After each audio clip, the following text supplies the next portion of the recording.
Hi, so we're here today for a special episode of Riverside Television with Real Canada and Executive Director Jack Blum. Hi, nice to have you here. Hello, thank you. Nice to be here.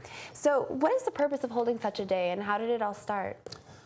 Well, today is National Canadian Film Day, and this is the first ever National Canadian Film Day. This event is one of some 50 events that are going on across the country in every province and territory. And so when you say, how did it all start? It grows out of the Real Canada program. It's a little complicated because we've been taking Canadian films into high school students and to new Canadians for about 9 years. And today, National Canadian Film Day started because we thought we want to give all Canadians a chance to actually expose themselves to some great Canadian movie making. For sure. And so that's how it got started. Oh, okay, that's wonderful. So how long has it been going on in Quebec, Real Canada? How long has it been brought to schools here? This is maybe our third year in the South Shore. So what are some of the challenges that the Canadian film industry face, and do you think that the Canadian film industry can survive with Hollywood turning out such big films? Well, that's a really good question, and it's really important when you talk about the Canadian film industry and the challenges of the Canadian film industry to understand that these are challenges that are mostly faced by every other country in the world as well.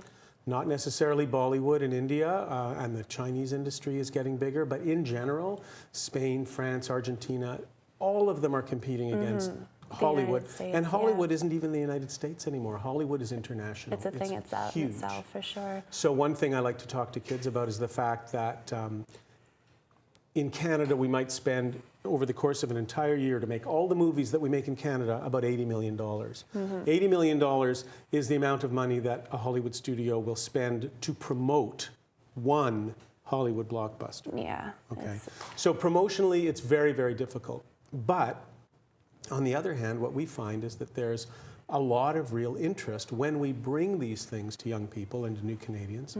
There's a lot of real interest in discovering that Canada does make great movies. Absolutely. So even though we might not turn up in the local Cineplex, in the local mall, we think that there is a lot of hope in reaching people in other ways, in more direct ways. At your age, and also to let them know where Canadian movies are available online and where they are available on broadcast, and grow it sort of around the Hollywood system, because everybody has the same problem with Hollywood.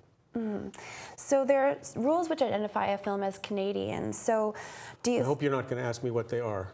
No. Good. But what makes Breakaway Canadian, do you think? And well, Breakaway is a perfect film to talk about. I mean, it's a movie where they actually sing the national anthem in the movie. Yeah. And I was watching it today and thinking, I don't know that I've ever seen that before, where people it's true. It isn't a very common thing. And the reason it's in the movie is because it goes right to the heart of the theme of the movie, which is this young man from a Sikh family, really with a passion for hockey and wanting to participate in what he perceives as the main stream of Canadian culture. And he's fighting with his family, he's fighting with that sort of mainstream world, and trying to bring the two together and succeed. So in a way, what could be more Canadian a story than that?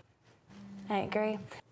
Well, thank you so much for being here, Jack. We really appreciate it. Thank you for having me. It's a pleasure.